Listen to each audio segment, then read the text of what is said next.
a todos. Daros la bienvenida a esta sesión con alguna pequeña incidencia de ponentes conectados en streaming. Vamos a dar paso a una mesa que, en mi opinión, tiene una importancia estratégica y es qué aporta la parte de lo que es todo el tejido y el sistema social, que, como veréis, tiene una amplia gama de perfiles profesionales con la que tenemos la suerte de disfrutar aquí esta tarde, y además cómo podemos comprobar que el sistema sanitario y el sistema sociosanitario en todas sus vertientes tienen que ir de la mano y nunca deben de ir en paralelo, sino de la mano y con posturas encontradas y que además suman entre todas. Quiero daros las gracias como público asistente, quiero dar las gracias también a Eduard y, sobre todo, recordar parte de lo que hemos aprendido durante la pandemia que no debemos olvidar. Fijaros que durante la pandemia aprendimos, por ejemplo, con el tema de las residencias, lo que hemos dicho, que un sistema sanitario no puede ir por una vertiente, con unos objetivos, con una guerra y con una batalla que teníamos que ganar al COVID, y el sistema social o sociosanitario pues no podía quedarse descolgado, por ejemplo, con todas aquellas sinergias que establecimos de métodos de trabajo en el ejemplo que os cuento de las residencias. De igual forma, nosotros podemos hacer una cirugía de alta complejidad en cualquier tipo de institución hospitalaria y si luego ese paciente pluripatológico y con comorbilidad no se sigue por una correcta comunicación, enlace y entendimiento y trabajo entre atención primaria y atención hospitalaria, pues ese paciente, si no tiene, por ejemplo, el apoyo del abordaje biopsicosocial de esa enfermera gestora de casos, y no nos podemos en coordinación ambos sistemas o ambos niveles, que están al mismo nivel porque el paciente es uno y es un proceso transversal, no lo estaremos haciendo bien. Bueno, pues esta tarde tenemos el lujo y el placer de tener dos ponentes que van a hablar de vertientes y ópticas muy diferentes en lo que aporta lo que es el tejido social que apoya al sistema sanitario. Fijaros que aquí se va a hablar de ley de contratación del sector público, aquí se va a hablar de algo muy importante que también hemos aprendido durante la pandemia, que es la salud mental, y aquí también se hablará y se tocará tangencialmente, por ejemplo, el tema de la gestión medioambiental, que es responsabilidad y compromiso de todos. Por tanto, hablaremos de qué sistemas de registro vamos a tener, hablaremos también de valor y de aportación de resultados en salud y vamos a empezar con el primer ponente. El primer ponente que quiero presentaros es José Antonio Ruiz Sainz. Es su director económico de contratación y logística del Hospital Universitario Marqués de Valdecilla de Santander. Es licenciado en Derecho, pertenece al Cuerpo Técnico Superior en Cantabria de A1. En la actualidad es su director, como os digo, de contratación y logística y como puestos anteriores pues ha sido también jefe de servicio de contratación de la infraestructura en la Dirección Gerencia del Servicio Cántabro de Salud. Ha sido también jefe de servicio de contratación y de la parte administrativa en el sector de servicios sociales y es colaborador de un blog que os invito a ver porque lo he estado hojeando y me parece muy interesante, que es el blog Es Público, y propietario del blog Comentarios sobre Vivienda y Contratos Administrativos. Cuando quieras, José Antonio, adelante. Pues nada, buenas tardes. Si no os importa, me levanto, porque me gusta un poco más andar, a ver si consigo que la presentación se mueva.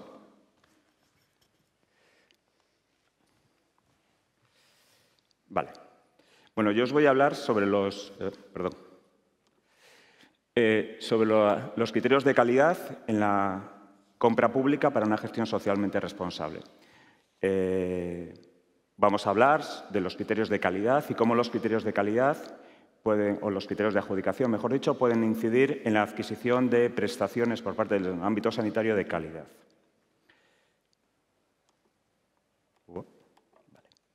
Bien, lo primero que tenemos que tener en cuenta, se ve ahí, es la consideración de la contratación administrativa como una herramienta al servicio del cumplimiento de políticas públicas.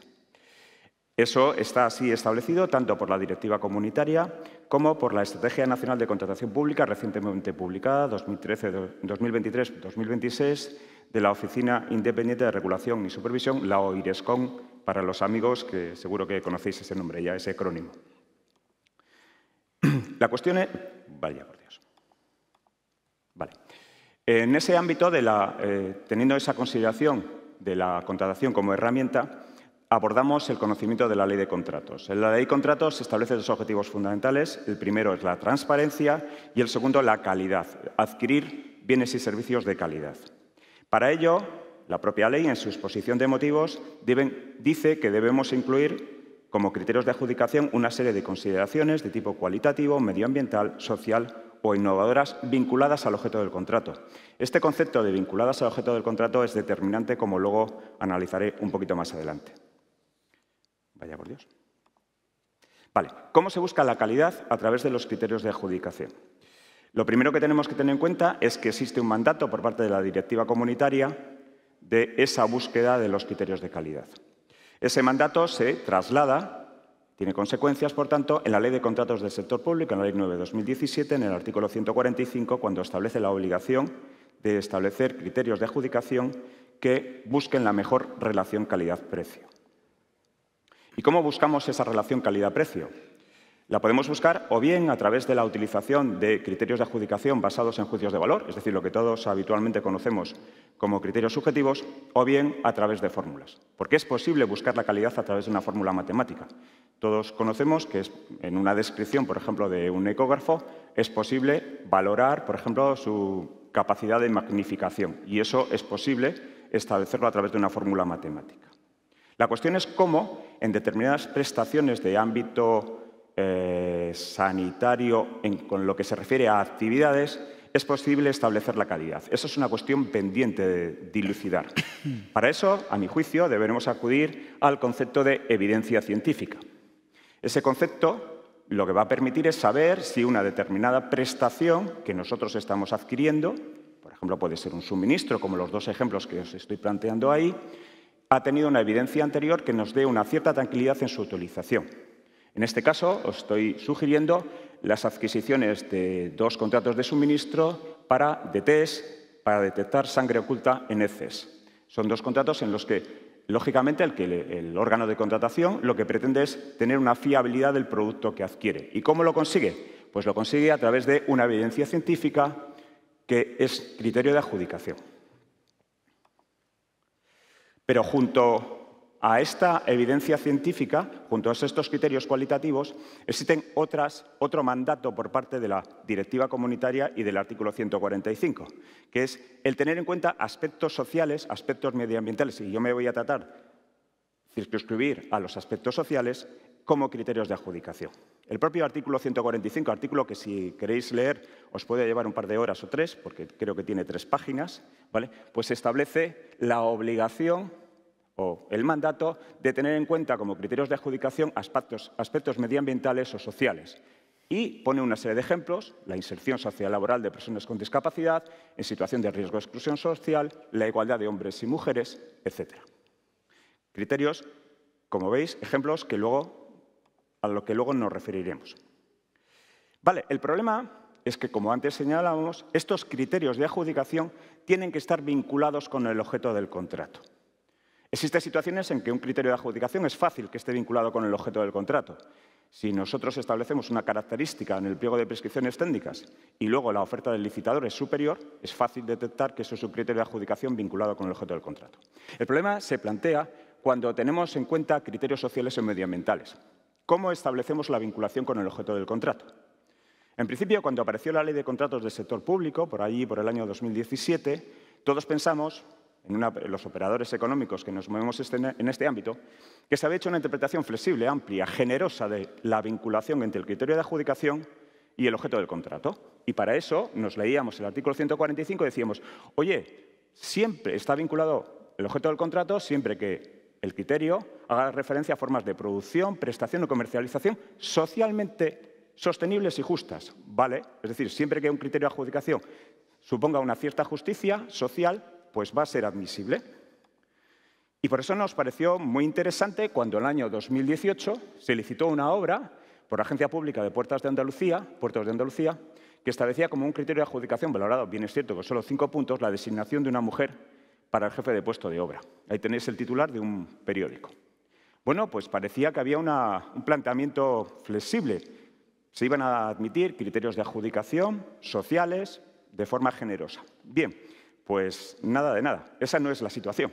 La situación es que existe un criterio, una interpretación ahora mismo muy rigorista. Y os pongo un ejemplo ahí de una resolución del año 2019 del Tribunal Administrativo Central de Recursos Contractuales que viene a establecer que un criterio de adjudicación está vinculado con el objeto del contrato cuando permita comparar 2 ofertas. Es decir, 2 ofertas que suponga que una es mejor que otra en el cumplimiento del objeto del contrato. Eso quiere decir que si yo voy a contratar a una mujer para directora de obra, no va a suponer una mejora en la prestación respecto a si esa prestación la realiza un hombre. Por tanto, a partir de este criterio, ya os digo, a mi juicio excesivamente rigorista, pues se han negado, se han declarado nulos todos los criterios de adjudicación vinculados con el objeto del contrato que hacen referencia a cuestiones sociales. Esta resolución que os he citado, la de 2019, hacía referencia a un contrato de servicio de limpieza del Principado de Asturias y lo que el órgano de contratación decía, bueno, siempre que gane más dinero, la prestación va a ser mejor. ¿Y qué le dijo el tribunal? No, la prestación va a ser igual con independencia de lo que gane el dinero. De hecho, el criterio socialmente justo es simplemente que gane el nivel correspondiente al salario mínimo interprofesional, es decir, que no gane menos. Porque claro, si gana menos es ilegal, o sea, es incorrecto, ¿no? Es decir, que realmente había una interpretación bastante cicatera de lo que es un criterio social. Otros ejemplos os pongo ahí, y sobre todo me interesa el último, el que hace referencia a nulidad de un criterio de adjudicación que establecía un porcentaje de trabajadores con discapacidad superior al 2% en las empresas de más de 50 trabajadores. Bien, ¿y es posible, continuando con la búsqueda de la calidad, es posible la búsqueda de calidad a través del criterio precio? Sí, es posible, a mi juicio. Pero para ello tenemos que tener en cuenta, en primer lugar, las fórmulas matemáticas que utilizamos para valorar y huir de aquellas fórmulas matemáticas que vienen a descafeinar la calidad, la puntuación que se obtiene de la calidad. Y eso es posible, por ejemplo, si utilizamos una fórmula como la proporcional directa, que adjudica todos los puntos a aquella oferta mejor, más baja, y da 0 puntos al presupuesto base de licitación, aquella oferta que coincida con el presupuesto base de licitación. Todo lo demás se establece proporcionalmente. Esta fórmula, si la pintáis, descafeína el criterio calidad porque le hace perder valor. Y también se puede plantear si es posible buscar, luchar por la calidad a través de la introducción de un umbral de saciedad. Un umbral de saciedad es una puntuación a partir de la cual la oferta económica ya no tiene más puntos, o bien un límite o bien un porcentaje. ¿Es posible? A mi juicio sí, pero os comentaré que luego con ciertas cautelas. En todo caso, me parece muy interesante la postura que ha adoptado la Junta de Extremadura cuando en un decreto ley de 1/2002 ha establecido la posibilidad de introducir criterios de saciedad en los contratos de obras y en los contratos de servicios. Decía con cautela porque ahora mismo existe pendiente un recurso de casación desde el año 2021 sobre la admisibilidad de los criterios del umbral de saciedad sobre su legalidad.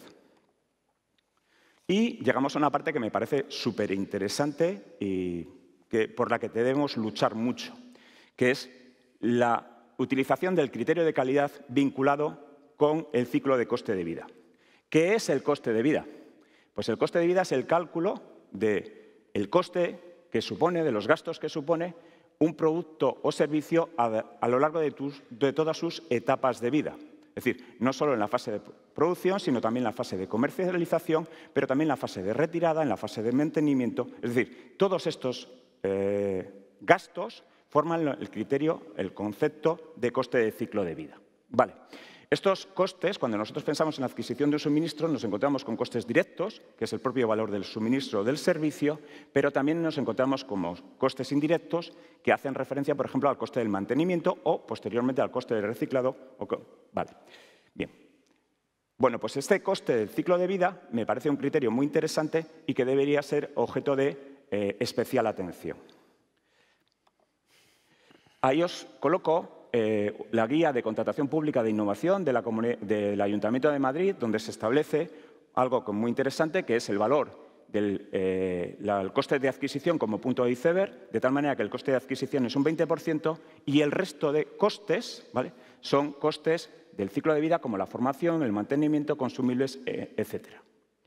Además, os cito, por si alguien quiere profundizar más en el tema, una herramienta establecida por la Comisión Europea sobre el coste de ciclo de vida. Bien es cierto que ahora mismo solo está desarrollada respecto a máquinas expendedoras, computadoras, etcétera, todos esos ejemplos que pongo ahí, pero es un comienzo, es algo por el que debemos luchar, el coste de ciclo de vida. Y también es muy importante la búsqueda de la calidad a través de la compra basada en valor, es decir, trasladar el valor que se busca en el ámbito asistencial a la compra pública. Para ello hay que tener en cuenta una serie de factores.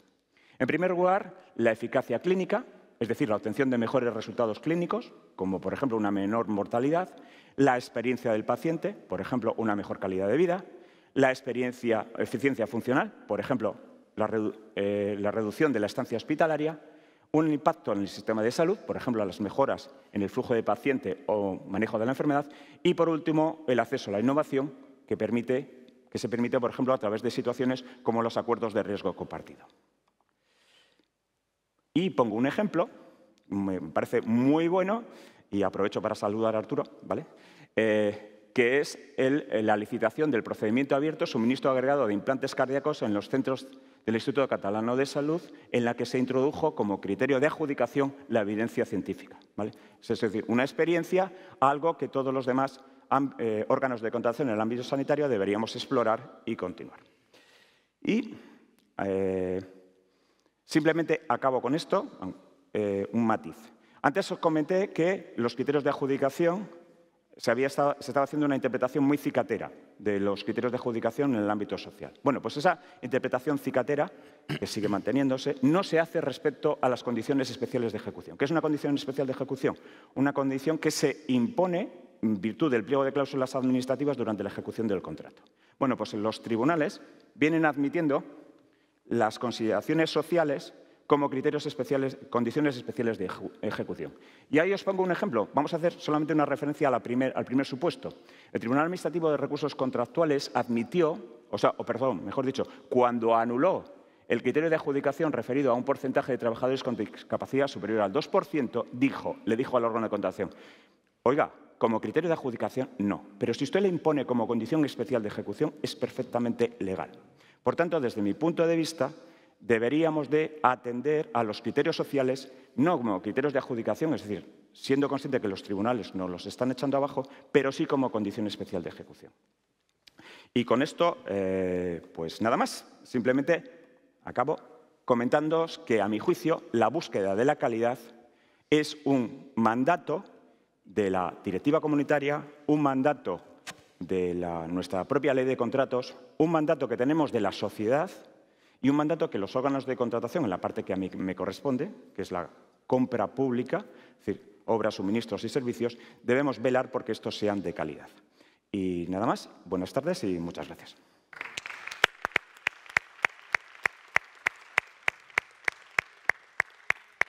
Muchas gracias, José Antonio. Vamos a dar paso, sin más dilación, a nuestro segundo ponente, Carlos Moore, de Viu. Bueno, Carlos, en este momento, es director del Servicio de Atención Sanitaria en Andorra, en el Principado de Andorra. Y os cuento un poquito de su trayectoria también profesional. Licenciado y doctor en Medicina y Cirugía por la Universidad de Zaragoza, especialista en psiquiatría y fellow en psicosomática y psiquiatría de enlace por el Mount Sinai de Nueva York. Es también experto y máster en psiquiatría legal y forense y además un máster en psicoterapia integradora en la Universidad de Alcalá. Profesor asociado en el grado de Medicina y además en el grado de Criminología en la Universidad Europea y además ha trabajado de médico adjunto de psiquiatría y jefe de sección en la Fundación Jiménez Díaz de Madrid.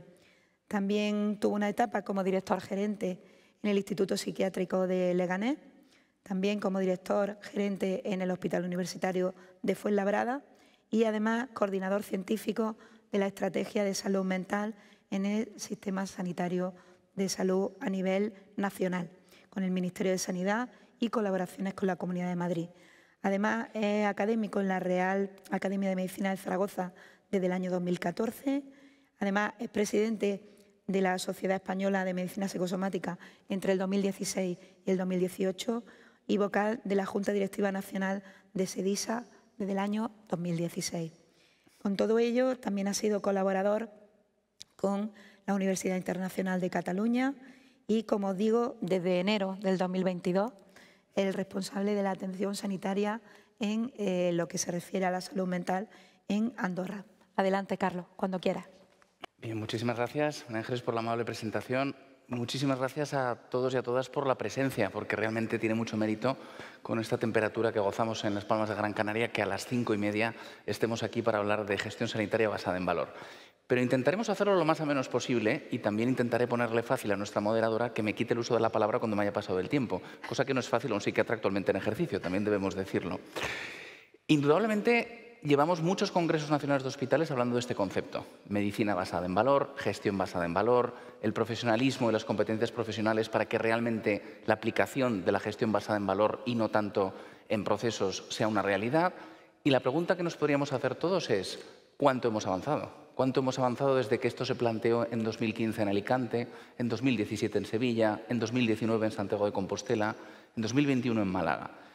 Realmente sí que ha habido avances tímidos y sí que realmente sería muy interesante también volver un poco a la casilla de salida y reflexionar sobre este concepto. Desde la Junta Directiva de SEDISA hemos impulsado en los últimos años algunos análisis multicéntricos para ver también qué tipo de competencias profesionales llevan en efecto a que la gestión basada en valor se extienda sobre todo en nuestros centros hospitalarios. Y por otra parte, sí que me gustaría recalcar un primer mensaje de entrada. La famosa definición de valor que todos conocemos de Michael Porter realmente tiene muchas subfórmulas, porque aquello de los resultados en salud obtenidos en el numerador partido por aquello que nos lleva en el denominador a lograrlo, depende mucho si es la visión del gestor, si es la visión del clínico, si es la visión del paciente, si es la visión de la familia del paciente, si es la visión de las asociaciones que dicen representar a los pacientes, porque realmente a los clínicos igual nos importa más la resolución de determinados marcadores de una enfermedad. A un paciente le va a servir mucho más recuperar la funcionalidad, la autonomía y un proyecto de vida.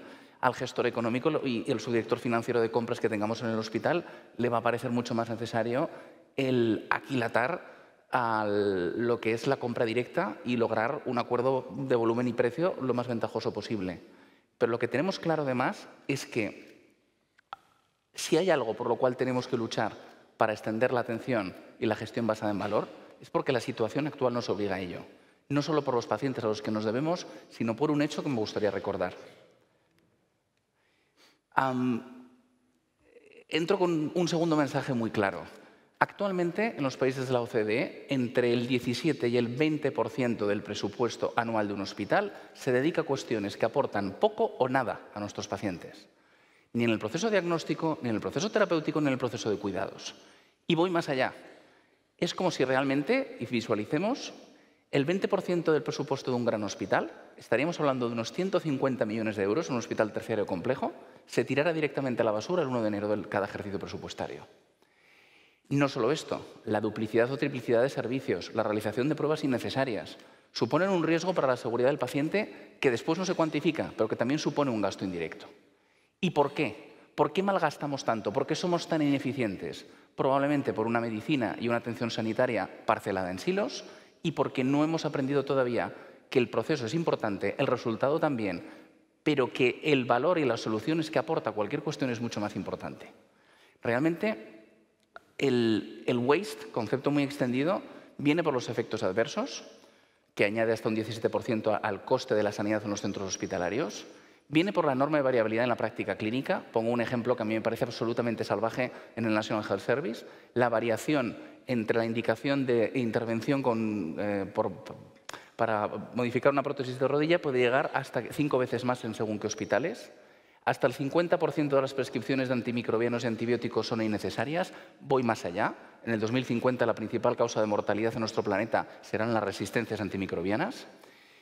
Sabemos que, según muchísimos estudios, aproximadamente la mitad de las visitas a un servicio de urgencias son injustificadas, con el coste añadido. En definitiva, el 20% de nuestro presupuesto abrimos la papelera y lo tiramos. Y luego nos quejamos que el gasto real va muy por encima de lo presupuestado. Si nos fijamos también en esta gráfica, vemos que España, bueno, estamos relativamente mal. No tan mal como otros, pero realmente hay países donde están haciendo las cosas francamente bien en cuanto al porcentaje del presupuesto que incurre en gastos innecesarios. Chile, México, Alemania, Canadá. Hay países donde realmente la cuestión es simple y llanamente innombrable, como puede ser Turquía, y España estamos un poquito por encima de la media de la OCDE, más o menos donde está el Reino Unido o la República Checa.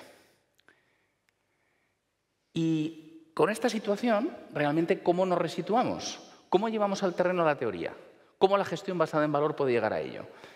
Sinceramente, no lo conseguiremos solos. La cuestión del directivo de la salud siempre es catalizar los cambios que los profesionales sanitarios puedan llevar a cabo, que las asociaciones de pacientes y los propios pacientes nos empujen a ello y que realmente se incorpore de una vez los PROMs y los PREMs al aporte de valor.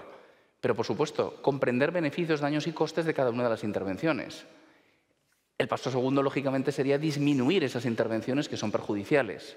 El paso 3, elegir intervenciones y entornos de atención que maximicen beneficios, minimicen daños y reduzcan costos. Básicamente, estudios de efectividad comparativa entre la incorporación de un tratamiento y otros y los viejos de costo-efectividad.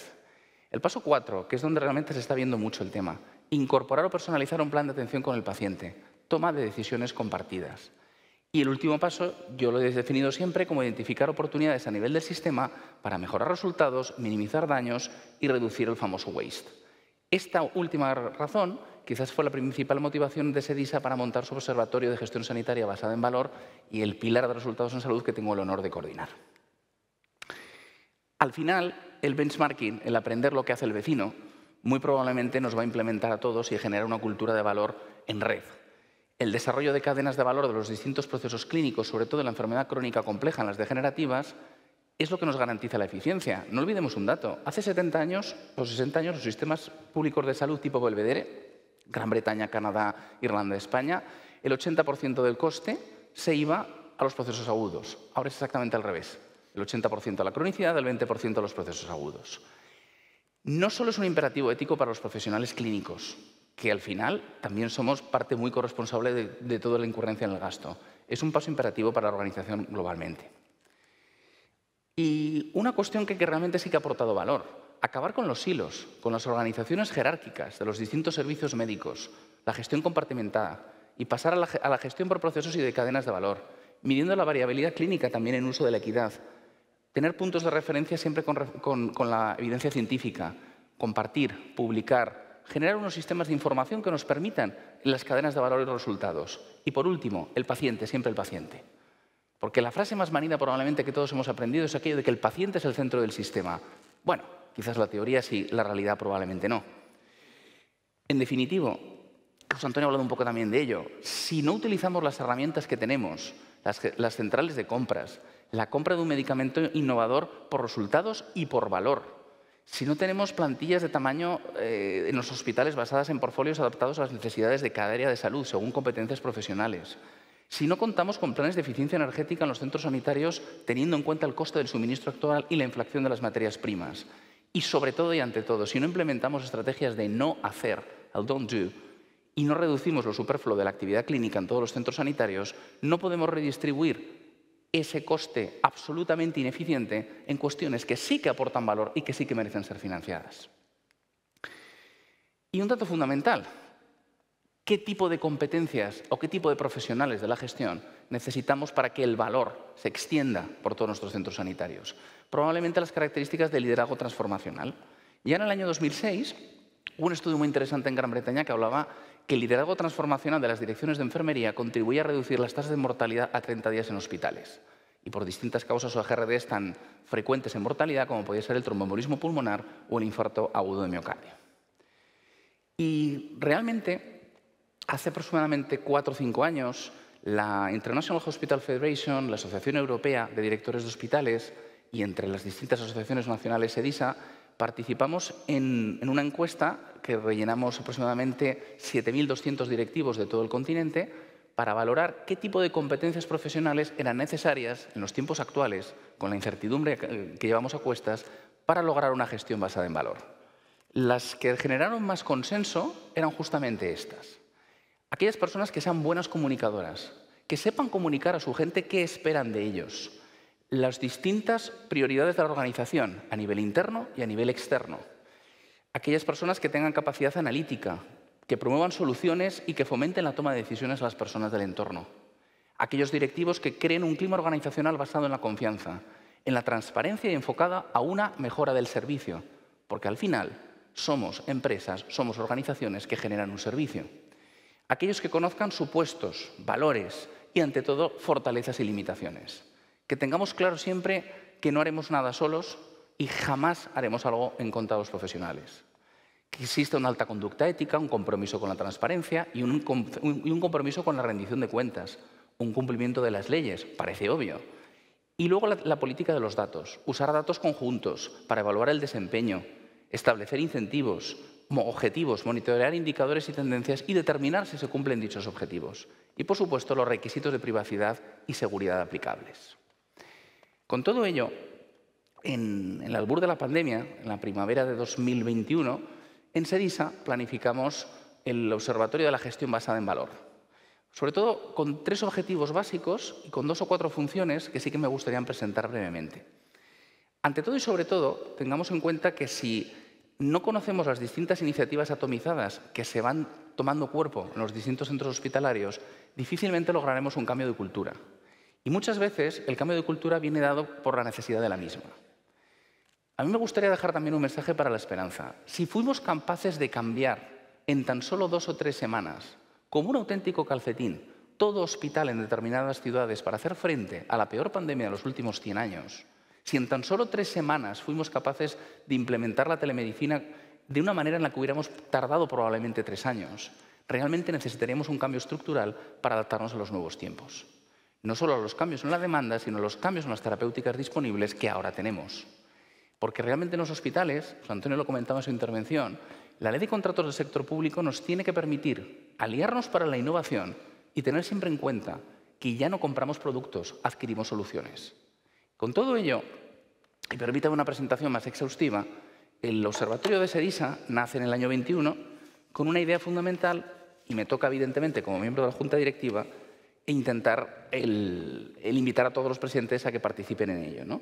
Al final, los proyectos de gestión sanitaria y de medicina basada en valor con beneficios para los agentes del sistema sanitario ha logrado un paraguas en el pilar de resultados en salud que permite integrar visiones tan distintas como la Sociedad Española de Calidad Asistencial, como el Consejo General de Enfermería, como la Sociedad Española de Farmacia Hospitalaria, como otras sociedades médicas, FACME, que las agrupa todas, FENIN, la Fundación Signo, la Fundación ECO, para generar tanto estudios prospectivos como proyectos retrospectivos de analítica de datos y análisis de la variabilidad clínica.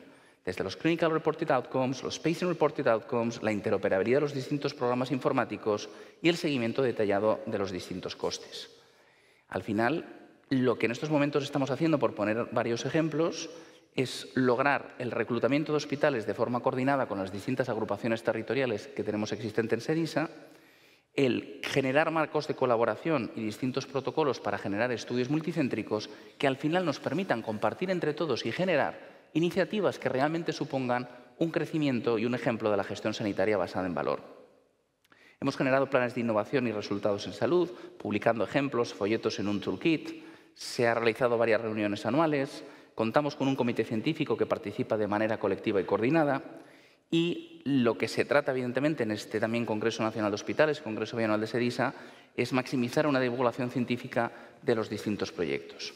Comenzamos tímidamente con proyectos potenciales a corto o medio plazo en la esclerosis múltiple, en cáncer de próstata, cáncer de pulmón y dermatología, insisto, en un año francamente complicado y todavía marcado por lo que fue la evolución de la pandemia.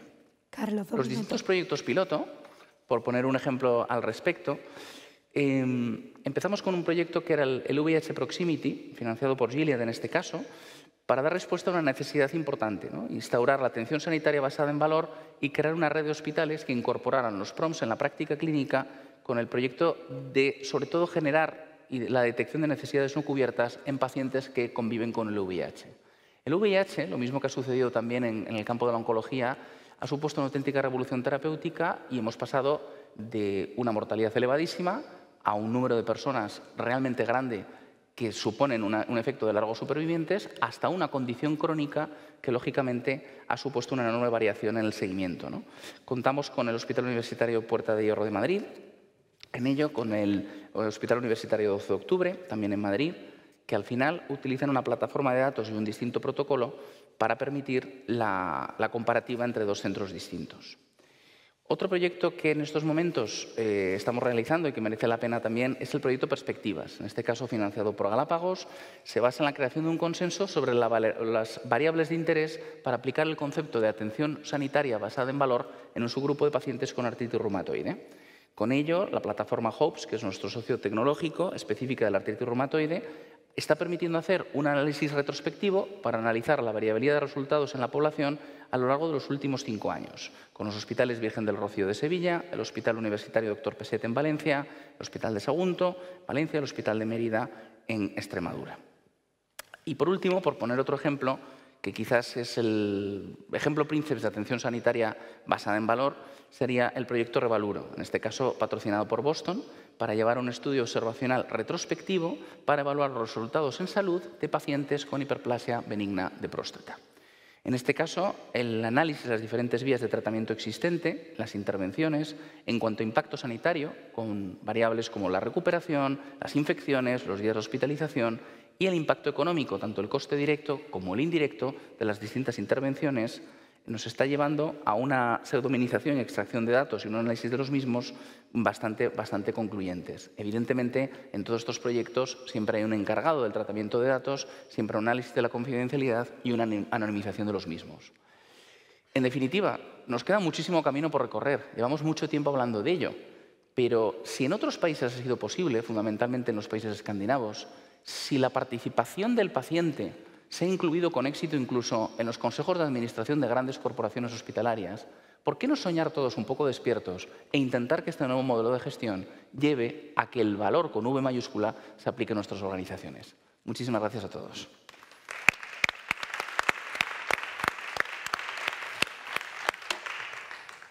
Muchas gracias, Carlos. Vamos a dar paso al primero de nuestros ponentes conectados de forma virtual. Good afternoon, Dan Livestro. Yes, good afternoon.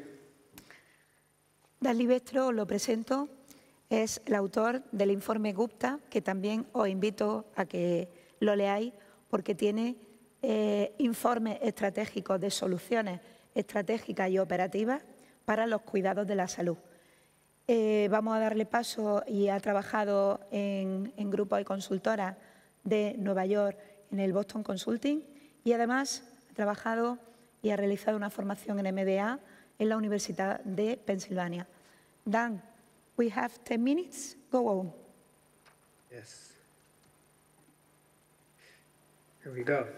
Thank you for the introduction and for the invitation to discuss. I apologize. I understood a little bit of Spanish, but I will have to talk in English. I hope you will be able to follow along. So I will discuss with you the results of a study we did together with Edwards Life Sciences called Prevent the Next Wave. Obviously, this is in reference to COVID and the waves we saw there, but not the waves you may be thinking of, because we think of COVID as waves of capacity constraint. And in this study, we argue that we should be very careful about the next waves of capacity constraint. And that's what I will take you through in the next 10 minutes. So you've already heard the introduction and what I did. So I should give you a little bit of perspective on what I do, because it'll help you interpret the story I will tell. So Gupta Strategist is a strategy consulting firm. We work for basically every subsector in healthcare, from hospitals, obviously, to health insurance companies, government, and also suppliers. So we have a broad view. We work mostly in the Netherlands, but also in other countries in Europe and the Middle East. And every now and then we publish studies. You can find these on our website, but the study I'm presenting today is one of those studies. Again, you can find that one also on the website, but this is one that we did, as I mentioned, together with Edwards. So I'd like to start with this image. So in the Netherlands, I will focus my story on the Netherlands, but I hope you will, it will stimulate you to think about what that might look like in Spain. So in the Netherlands, we have a big problem of aging population. Obviously, it's a luxury problem. It's great that it's happening, but it is placing a considerable constraint on our health system. So in this image, you see the prevalence of several types of chronic care needs and the projection over the next 2 decades. So these are indexed. So the current year, they're all at 100%. And so you see that the number of people with at least one chronic condition will increase by 8% in the next 15, 20 years. But for example, the need for home care will rise by about 20%. So this is a lot of demand on our capacity. And you might think, well, no problem, let's just arrange it. Well, the thing is, we don't have that capacity. Especially, we will need many more nurses in the next decade even, but we simply don't have this personnel. And so what you see here is an estimate by type of specialty, the personnel that we currently have in green, and in red, the personnel that we lack. And you see this both for the past year, 2022, and 10 years later, 2031. And so you see, for example, that in the Netherlands, we currently have about 500,000 nurses, but already we are lacking about 30,000. We really need them already. So in 2031, we will have many more nurses to provide the care that we just saw that we're going to direly need. But we will have an even greater shortage. The estimate is that we lack about 12% of the nursing capacity in 2031.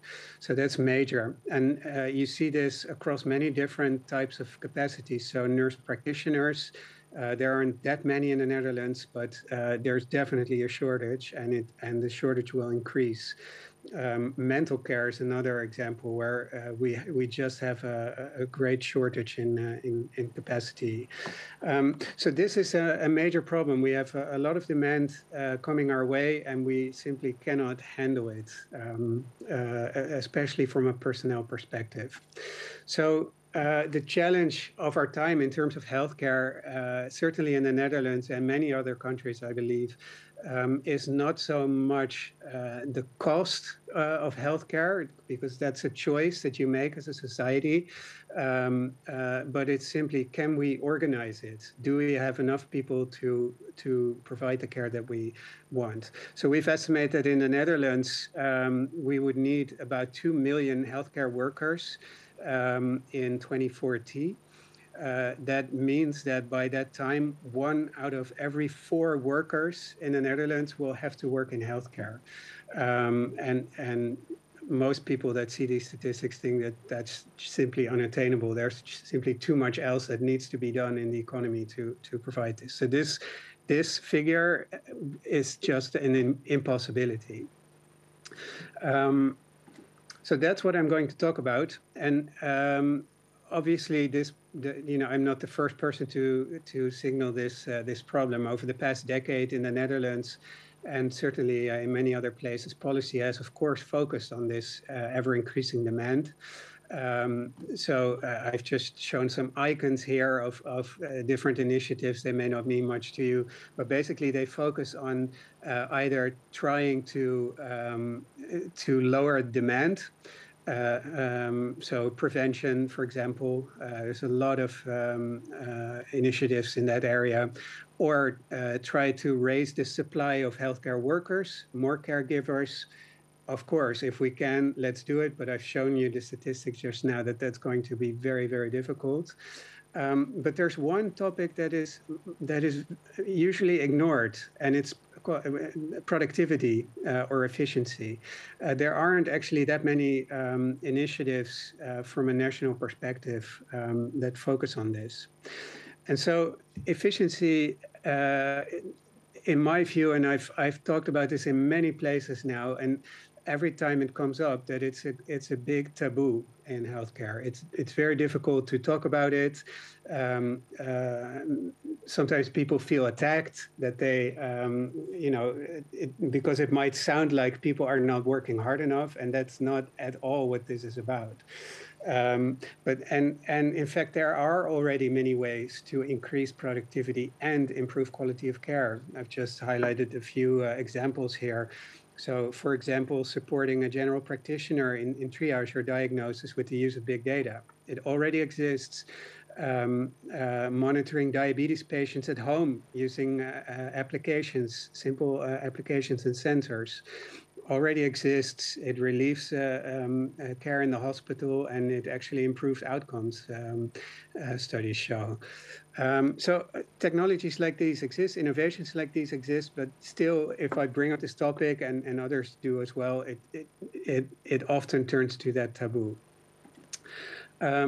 So one example that that I think is particularly instructive of my point is TAVI, so transaortic valve replacement. So here you see an example of the comparison of TAVI with open heart repair. And so this obviously we could do with the help of Edwards. They gave us some data, which were also published, of course, but it's just helpful to be able to compare here. So what you see is that an innovation like this actually doesn't lead to significantly better measurable outcomes in the end. A little bit in terms of quality gains, quality adjusted life years. It's also not cheaper. It's about the same cost, but the use of labor in the total procedure, including the real hospitalization probabilities, etc., is tremendously lower in the TAVI group of patients than with open heart repair. And so what you see, if you measure just cost effectiveness, which is usually how effectiveness of innovation is measured, you don't see much difference. But I would argue that you would need to look at labor productivity as well. It's a major factor. It's one of the major constraints we face in healthcare. And you see that in this particular case, there's an enormous difference. It's just an illustration of how I think we should evaluate innovations going forward, or at least take it in consideration. So interestingly, so with this premise, we looked at, well, what has actually happened in productivity? Where are we? Where do we think it's going? And obviously, measuring productivity is very difficult. I don't pretend to have the answer on how you do that exactly. But we chose to use three approaches that we could find in literature that have been tried in other places, usually in the United States, and apply those in the Netherlands. So this slide summarized that, and I think pretty interesting findings, which is that no matter what approach we choose, and no matter what time period we choose, whether it be the last decade for approach 1 or the last 4 decades for approach 3, in all of them we see a decline in productivity. And the numbers here, just to be sure, these are annual declines. So it's a 1% decline per year. So I imagine this may lead to question. This slide always leads to questions. So I'll just highlight one example of how we measured this. So for example, in method 1, if you look at the workforce in Dutch hospitals, it has grown in the last 10 years, is what we could trace, so about 1% per year.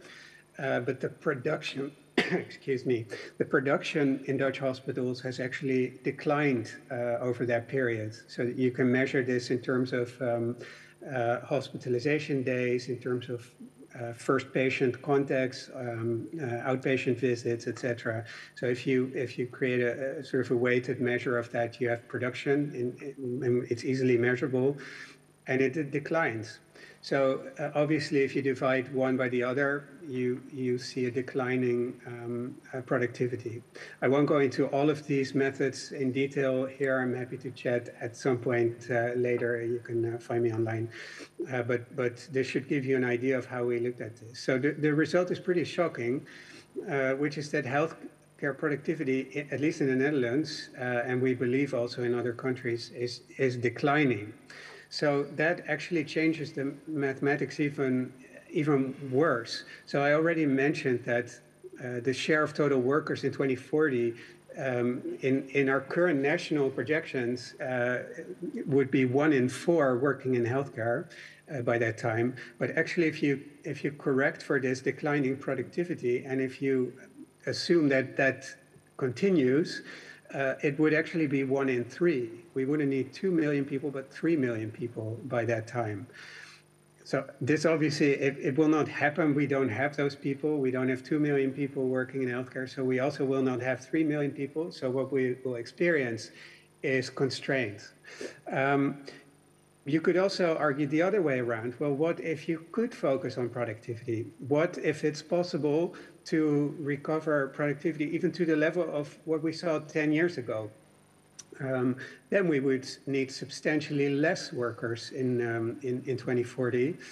And if you take that even further and say, well, what would we need? How much productivity gain would we need in order to fully compensate the increasing demand in the next 20 years? Surprisingly, it's only about 60% increase in productivity.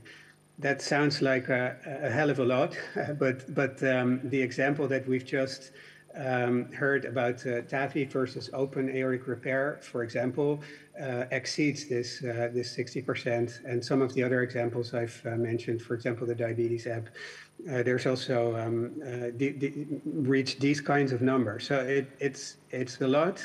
It will require a lot, but it's not unattainable. Dan, excuse me. And so for inspiration of what it would look like to do this, we also looked at other industries that have actually managed to increase productivity and see if we could learn anything from those industries. And so we looked at 2 industries in particular, agriculture and manufacturing. Car manufacturing, to be precise. Now, of course, these industries, this is not healthcare. It's very different, I know that. But there is still, I think, a lot we can learn from these sectors. Both of these sectors have focused a lot for many decades on productivity. And that's, it's interesting to learn, to see if there's any learnings from those industries. Dan, 2 minutes, please. Yes, yeah, thank you. So we looked at, I'll skip to the last slide where I just summarized the learnings from those sectors. So we basically looked at those sectors and said, well, what could governments and decision makers learn if you take all this in consideration?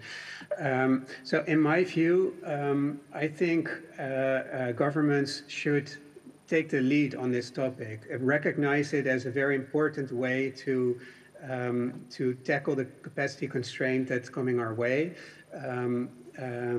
and incorporate productivity gain targets in national health strategy. Use crisp and clear definition of efficiency. It's very difficult. There are many ways to do it, but basically just pick one and do it. For example, don't just measure euros per QALY, but also measure FTE per QALY. something like that. It's difficult, but it's possible. And a last thing I will highlight is that if you look at innovation, authorities, regulators looking at innovation and assessing innovation don't just look at the impact and the cost efficiency and obviously the quality aspects of it, but also take into consideration the effect on productivity and efficiency of the use of personnel. I will leave it at that, and thank you for your attention. Thank you very much.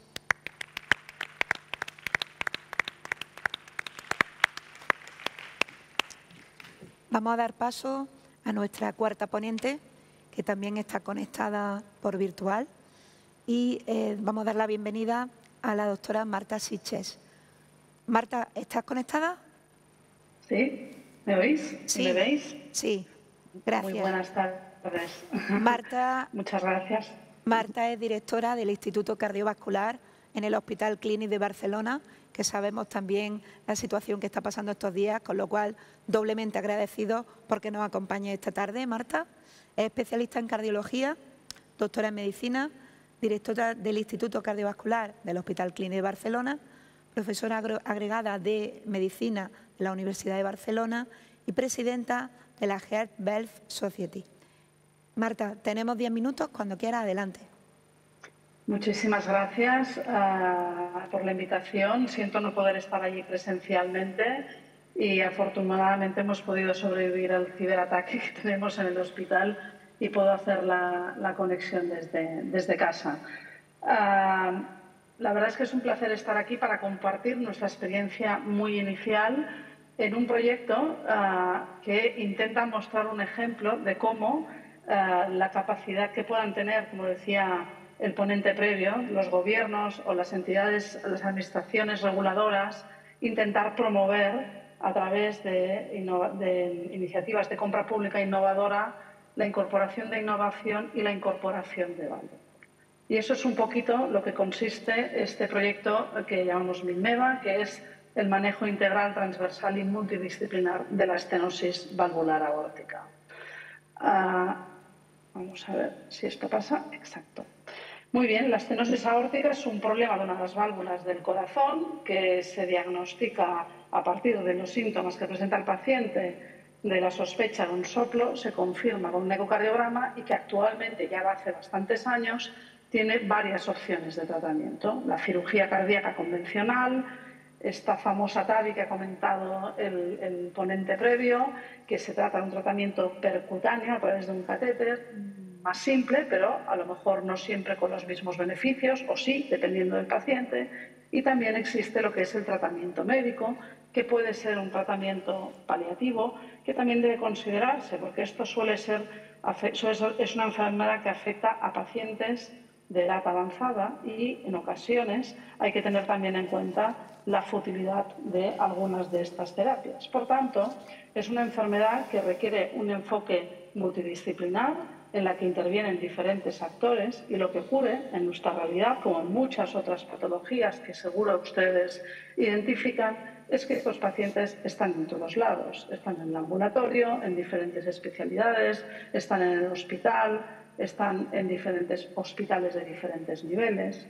Y la realidad es que, dependiendo a la puerta que llega al paciente, existe una gran variabilidad, existe un gran infradiagnóstico de la enfermedad que lleva a un retraso en su tratamiento e incluso a veces a un infra o a un supratratamiento y a gran, como digo, variabilidad en el enfoque de esta enfermedad. Y eso no es más que el reflejo de lo que se comentaba antes, de cómo, desgraciadamente, seguimos trabajando en silos y seguimos trabajando dependiendo de si el paciente le atiende un cardiólogo, le atiende a alguien que opera, le atiende otro tipo de especialidad, el paciente recibe un trato variable. Y esto es lo que nosotros intentamos identificar, intentando reconstruir el viaje del paciente con estenosis aórtica y intentando ver realmente dónde estaban los principales problemas o dificultades en que este paciente al final tuviera un manejo terapéutico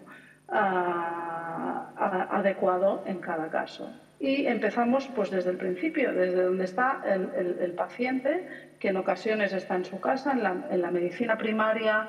Realmente, en primer lugar, esta enfermedad es una enfermedad poco conocida por la sociedad. Alguien habla de estenosis aórtica en la ciudadanía y no sabe lo que es. Todos sabemos lo que es cáncer, todos consultamos, pero este tipo de enfermedades hay poca conciencia social, hay poco establecimiento de circuitos, hay variabilidad en el diagnóstico. En los hospitales hay listas de esperas largas para las pruebas de imagen, para llegar al especialista, para tomar una decisión. Hay variabilidad dependiendo a qué puerta entramos, si nos ve un internista, si nos ve un cirujano, si nos ve según qué cardiólogo, etcétera, etcétera. Y posteriormente, una vez incluso el paciente es intervenido o se ha decidido qué tipo de tratamiento se le da, el seguimiento de estos pacientes también es variable, con gran variabilidad en la recuperación, en la rehabilitación de estos pacientes y gran variabilidad en el seguimiento de ellos mismos y en su conocimiento de su propia enfermedad. Una vez reconocimos estos puntos flacos o puntos de mejora que habíamos identificado, al menos en nuestro entorno, coincidimos con una convocatoria que desde del ACUAS, de la Agencia de Calidad Sanitaria y de la Generalitat de Cataluña, se hizo de compra pública innovadora y pensamos en cambiar la manera que nosotros teníamos de comprar prótesis para tratar esta enfermedad, que es lo que hacemos habitualmente. Compramos prótesis para intervenir a estos pacientes, ya sea quirúrgicamente o a través de catéteres. Pensamos en cambiar un poquito nuestro enfoque y comprar servicios con valor añadido para estos pacientes, pero también para los profesionales. Y lo que hicimos fue una licitación que incluía, por supuesto, la licitación de prótesis, pero asociada a determinados servicios que iban dirigidos a intentar mejorar estos puntos limitantes que nosotros habíamos identificado en el viaje de estos pacientes con estenosis aórtica, que incluían pues, sistemas de educación a los médicos referentes, a los propios pacientes de nuestra área, herramientas digitales para ayudar a los pacientes, ayudarles en su educación, en el conocimiento de su enfermedad, al seguimiento postoperatorio, a la rehabilitación postoperatoria. También servicios de monitorización de resultados, incluyendo también indicadores reportados por los pacientes, estudios de coste-efectividad y también un enfoque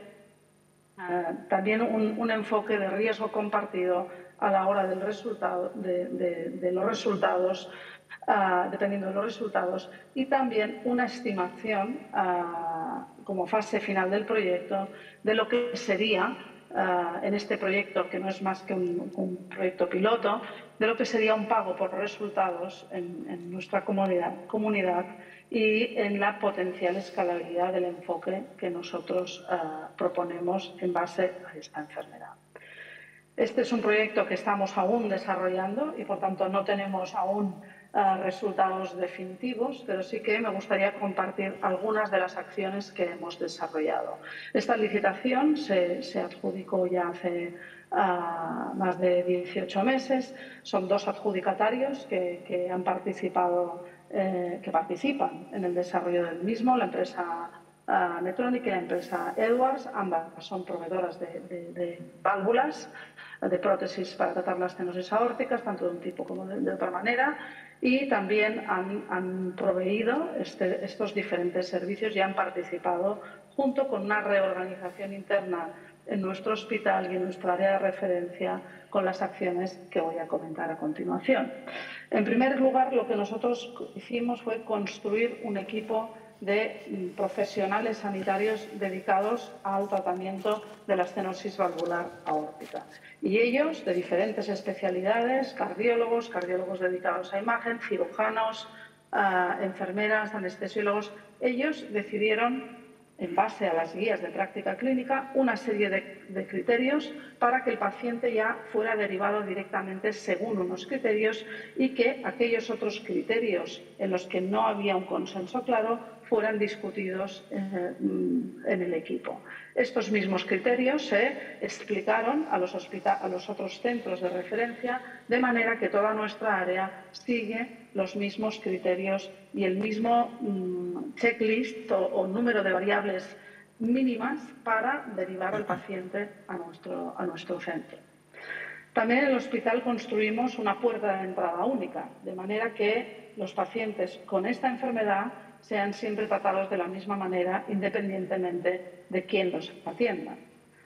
Establecimos un programa de educación a los pacientes y de formación de referentes, sobre todo médicos de atención primaria, que tienen un papel importante en la detección precoz de esta enfermedad. A nivel del hospital trabajamos en la construcción de una consulta virtual, de manera que ya los médicos que recibían la derivación del paciente pudieran ya consultar de forma digital las pruebas diagnósticas que se habían hecho fuera del hospital a este paciente y que en una consulta virtual ya pudiera decidir, en base a esos criterios previamente acordados con el equipo, hacia dónde iba el paciente, si iba a un tratamiento de cirugía, a un tratamiento percutáneo, a un tratamiento médico paliativo o era un paciente que se tenía que discutir.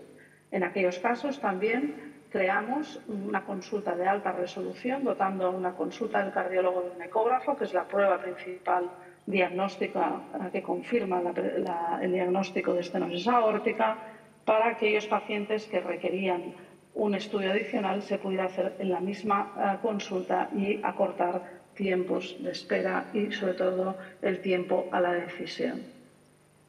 Asimismo, hemos trabajado en un par de aplicaciones digitales, la conexión con el equipo multidisciplinar, por supuesto, dentro del hospital, pero en especial con los centros referidores, para que los médicos de los otros hospitales o de los otros centros que nos envían a los pacientes sean parte de esta decisión en aquellos pacientes más controvertidos, en especial porque al fin y al cabo son los que más conocen a su paciente. Y también el desarrollo de una app para los pacientes que les permite estar conectados al hospital con una persona, con un gestor de una enfermedad de práctica avanzada que les da soporte a través de esta aplicación, tanto para la preparación de la intervención como para el seguimiento inmediato después de la misma. Marta, 2 minutos. Sí, terminamos. De esta manera, lo que hemos hecho es ir intentando buscar una solución señalada en estos puntos amarillos a cada uno de aquellos puntos limitantes rojos que habíamos trazado en el viaje de nuestros pacientes. En las simulaciones económicas que habíamos hecho a 6 años cuando presentamos este proyecto, nosotros estimábamos que esta manera de trabajar sería menos costoso y más efectivo. Y hoy es un placer poder presentar los primeros resultados preliminares de nuestros primeros 83 pacientes incluidos en esta manera de trabajar, en el MINNEVA, que comparamos con una cohorte previa histórica de cómo trabajábamos antes de implementar estos cambios en nuestro centro. Y realmente los resultados iniciales parecen confirmar esta mejora, con un incremento significativo en los años de vida ganados en calidad, una reducción en los tiempos de consulta a la decisión terapéutica, una reducción muy importante en las complicaciones preoperatorias y en la estancia hospitalaria y una reducción muy marcada en los costes en el tratamiento de estos pacientes. Como digo, son resultados preliminares y esperamos que se confirmen cuando terminemos este proyecto a finales de este año y lo podamos ya decir de una forma ya definitiva. Muchísimas gracias por vuestra atención. Muchas gracias.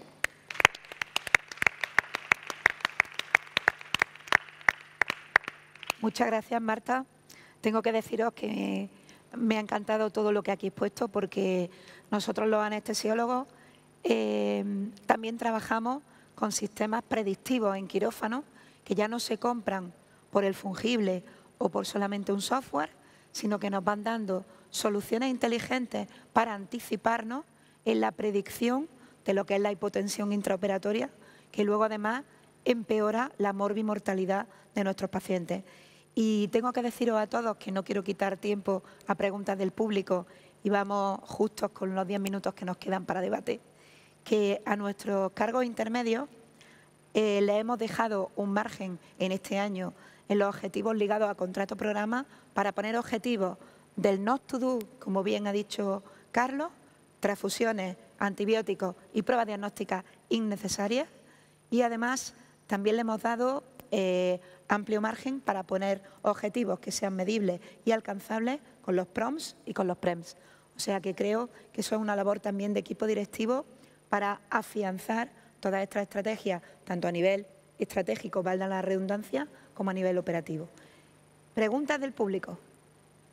¿Alguien que se anime? Venga, ahí hay una pregunta. Presentaros y decid hacia quién va la pregunta, por favor. Soy Arturo, del Hospital Vallebrón de Barcelona.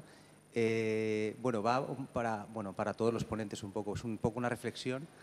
Yo creo que las compras basadas por valor, como ha indicado José Antonio, a mí el concepto experiencia del paciente o humanización del proceso asistencial lo veo en este tipo de compras imprescindible incluirlos en las licitaciones. Mi experiencia, y aprovechando que estamos en la administración y la industria, es que cuando hemos intentado introducir estos indicadores, nos hemos encontrado que la industria nos dice que, claro, que esto es un criterio muy subjetivo y que ellos aquí no pueden incidir directamente. Efectivamente es un criterio muy subjetivo, pero yo creo que estas dificultades las deberíamos salvar de alguna manera, ¿no? Porque al final lo que buscamos es mejorar, no solo curar al paciente, sino la calidad de vida del paciente, la asistencia, cómo se ha sentido tratado en todo el proceso. Y hay procesos que realmente requieren de que esta experiencia del paciente se mida de alguna manera, ¿no? Más que nada para mejorarla, porque hay patologías que bueno, yo veo que, no sé, ¿qué opináis? Es una pregunta así un poco compleja y abierta, pero es como una reflexión para las dos partes, ¿no? Para hacer las dos partes este esfuerzo. Sobre todo porque lo que no se mide y no se registra no consta como hecho. Adelante, José Antonio. Vale, pues empiezo yo. A ver, yo creo que el punto de partida es tener en cuenta que la compra pública sanitaria es distinto al resto. Si nosotros compramos metros de carretera o construimos un edificio, estamos comprando un objeto, pero no estamos afectando directamente a un tercero, que en este caso es un paciente con un bien jurídico protegido de primer nivel, que es la salud. Y eso es algo que, como decían esta mañana en la ponencia principal, debería ponerse en el centro. El problema es que tenemos una ley de contratos que no está pensando en eso, está pensando en otra cosa. Y se produce una cierta choque, enfrentamiento entre los principios clásicos de contratación que se aplican en el resto de ámbitos de la contratación y el ámbito sanitario.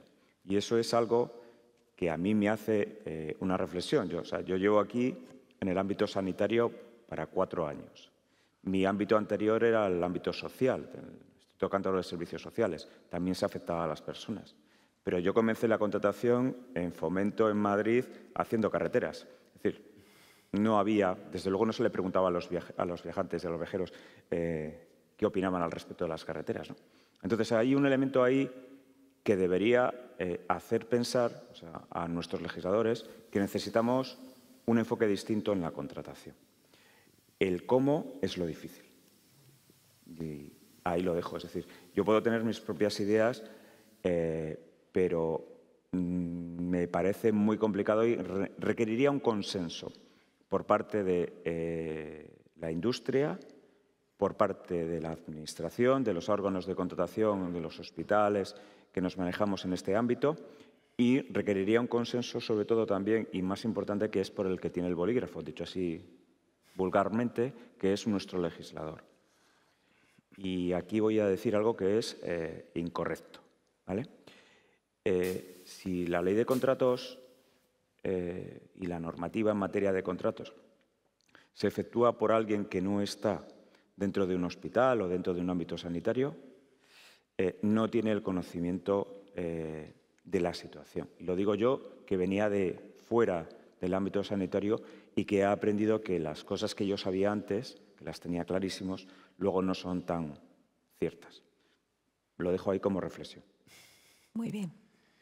Pues si me permites, yo te daré respuesta desde un optimismo razonable y razonado, porque por una parte, yo soy de los que creen que 5 años después todavía no estamos utilizando suficientemente lo que el articulado de la Ley de Contratos del Sector Público nos permite. Realmente hay pocas experiencias de compra pública innovadora de riesgo compartido realmente basadas en valor. La Asociación para la Innovación es un artículo que se utiliza relativamente poco. Y es cierto que siempre se centró en el principio la predominancia del criterio precio y su porcentaje en los distintos pliegos de licitación y, por supuesto, la gran diferencia de criterio, siguiendo la línea de José Antonio, entre el decisor respecto al pagador y respecto al destinatario de ese servicio o producto que se está incorporando. Porque al final es cierto que a la pregunta típica que nos hacían siempre en este tipo de congresos, ¿haría falta una ley propia para el sector sanitario de contrato del sector público? Probablemente sí. Porque realmente estamos incorporando servicios más que productos, estamos incorporando soluciones globales para un tipo de empresa o destinatario con 2 criterios básicos. La enorme impredictibilidad e incertidumbre en el resultado de la misma en ocasiones, con una gran variabilidad de la práctica clínica según centro sanitario, y también un centro donde quienes van a utilizar o dispensar y prescribir ese tipo de solución innovadora incorporada son personas con una formación y una vocación que es distinta de otros sectores, en definitiva. Pero yo sí que creo que la incorporación en pliegos efectiva, ¿no?, de lo que se ha logrado en otras experiencias multicéntricas, quizás más con los reported outcomes, con los resultados en salud, más que con el factor experiencia de paciente, yo sí que creo que es factible y que realmente siempre basta con ser pionero para que alguien siga. Perdonad que vuelva a hablar, pero es que el doctor Mura ha dicho una cosa que yo la llevo defendiendo y todo el mundo que me conoce, que es esto precisamente. La Asociación para la Innovación es el claro ejemplo que no utilizamos todas las herramientas que la ley nos da. Yo he estado investigando, no sé si el doctor me puede dar luz, pero yo no he encontrado ningún ejemplo real de Asociación para la Innovación. Nos pasamos de la compra pública precomercial, que está fuera de la ley de contratos, nos pasamos directamente, pues, bueno, en nuestro caso hemos hecho la licitación con negociación, se han hecho muy pocas, pero la Asociación para la Innovación como tal, yo he investigado, la tenemos ahí, nos da mucho margen de maniobra y bueno, que alguien me lo diga. Yo no he visto que nadie la haya utilizado hasta ahora. He visto 2 ejemplos, pero analizando los ejemplos no tienen nada que ver con la figura que recoge la ley. Correcto. Yo, de hecho, te puedo hablar personalmente que iniciamos en 2019 desde el Hospital Universitario de Fuenlabrada 2 proyectos de Asociación para la Innovación, pero el decisor final no vio la factibilidad del proyecto. Y, sin embargo, bueno, honestamente creo que estaban bien planteados. Pero no, de facto, y había muchos proyectos en marcha, con la pandemia COVID se vieron interrumpidos muchísimos ejemplos que sí que podrían haber tenido éxito. Pero a día de hoy nadie ha culminado en la utilización de ese artículo. Gracias. De nada. ¿Alguna pregunta o comentario? Aquí hay uno adelante. Gracias. Bueno, muchísimas gracias. Soy José Ramón Luis Yagüe, de Farmaindustria, de la Patronal de la Industria Farmacéutica Innovadora. En primer lugar, bueno, felicitar a todos los ponentes. La verdad es que ha sido muy interesante sus aportaciones. Y un par de reflexiones. Yo soy de los que cree que, aunque es verdad que la ley de contratos del sector público es relativamente joven todavía, también estoy convencido que ha demostrado que no nos sirve para comprar medicamentos. Lo ha demostrado, fuera de toda duda. Y lo decimos alto, claro y fuerte, y si no, a las pruebas nos remitimos. Ha habido 2 comunidades que incluso han tomado iniciativas, yo creo que muy importantes, para buscar fórmulas que les faciliten una compra más ágil de medicamentos, menos burocratizada. Porque el medicamento es un bien que está intervenido y regulado. Es decir, la calidad está asegurada, primera cuestión, y el precio está fijado por la Administración, tal cual. Estas son las reglas de partida. Primera cuestión. Es verdad, y esta sería en parte mi pregunta, es verdad que la ley ha introducido algunas figuras que venían ya desarrollándose, pero que no tenían, digamos, el soporte legal. Me refiero en una que me gusta especialmente, que son las consultas al mercado. La consulta al mercado. Yo creo que es un instrumento que se utiliza poco por parte de las administraciones, más bien bastante poco, que nos puede ayudar a que el proceso de licitación, de compra, llegue a buen término, porque no hay nada más frustrante que quien necesita comprar no consiga hacerlo y que quien quiere vender no consiga tampoco hacerlo. No hay nada más frustrante que eso. Y por lo tanto yo creo que si se hace de una forma ordenada, y tengo ejemplos muy positivos. La consulta al mercado, el resultado siempre es favorable. Y ahí me gustaría conocer un poco vuestra experiencia. Primera cuestión. Y segunda cuestión, yo creo que la posibilidad de resolver dudas a través de los perfiles del contratante nos ayudan a veces a solucionar problemas de mala redacción, y lo digo con todas las letras, de los pliegos de los concursos de compra de medicamentos. Estoy ahora mismo pensando en un concurso donde se dice compra de medicamentos genéricos y dices, ¿qué pasa? ¿Que las marcas no pueden concurrir? Y dicen, no, perdona, también pueden concurrir. Y esto es gracias a este mecanismo que también se ha potenciado con la ley. Por lo tanto, me gustaría conocer vuestras experiencias. Y con relación a la compra innovadora, la verdad es que en el ámbito del medicamento es compleja. No así en el ámbito del producto sanitario. Es compleja, lo cual no quiere decir que no sea posible, pero que yo creo que tenemos que trabajarla más todavía. Y estas serían las dos preguntas que yo querría compartir con los ponentes, a los que repito mi felicitación. Muchas gracias. José Antonio, Bueno, empiezo yo. ¿quieres empezar? Vale, pues en primer lugar, respecto a las consultas preliminares al mercado. Bien es cierto que cuando salió la ley, el legislador lo que pretendía era positivizar una práctica que existía y que existe sobre todo en el ámbito sanitario. Y das publicidad en las relaciones que hay entre la Administración y los contratistas. Bien, y se reguló, lo empezamos a hacer, nosotros hemos hecho varias, ¿y cuál es mi experiencia? Pues no es excesivamente satisfactorio. ¿Por qué? Primero, porque algo que presumiblemente iba a tardar un mes, pues está tardando a partir de 6 meses, en primer lugar. En segundo lugar, porque lógicamente, atendiendo a su táctica empresarial, los que concurren a la consulta preliminar siempre se guardan un as en la manga en cuanto a la información que te suministra. Es decir, si tú quieres conocer la estructura de costes de una determinada situación, de un determinado planteamiento de una licitación, te dicen, lógicamente, atendiendo a su reserva empresarial, que no te la pueden comunicar. Toda la información al final se acaba convirtiendo en un poco información vaga y mi experiencia no es muy excesivamente satisfactoria. Yo creo que lo que tenemos que tener en cuenta respecto a las consultas preliminares es que el ámbito sanitario es, y vuelvo a reincidir en mi idea de antes, es un ámbito distinto. Si yo estoy construyendo una carretera, volviendo al ejemplo, yo tengo claro que quiero construir y probablemente yo esté dotado, soy el Ministerio de Fomento, Transportes, de ingenieros con una gran capacidad técnica capaz de describir perfectamente un proyecto. En el ámbito sanitario no es tanto así, porque en el ámbito sanitario lo que tenemos son unos maravillosos profesionales sanitarios, pero no tenemos tanto en el ámbito de la administración unos profesionales capaces de decidir técnicamente un producto. Es decir, yo puedo conocer los beneficios asistenciales de utilizar un determinado producto, pero no conozco técnicamente ese producto a la hora de hacer esa descripción. Y es ahí donde interviene la colaboración del sector privado. Es decir, nos necesitamos mutuamente. Nosotros necesitamos al sector privado, las empresas, y las empresas nos necesitan a nosotros. Nosotros somos compradores y ellos son vendedores. Y esta relación que se pretendió positivizar a través de las consultas preliminares al mercado, pues a mi juicio ha quedado demasiado encorsetada, poco ágil. Bueno, es mi opinión respecto a la primera pregunta. Yo poco más que añadir, o sea, aparte de agradecer a José Ramón sus siempre juiciosas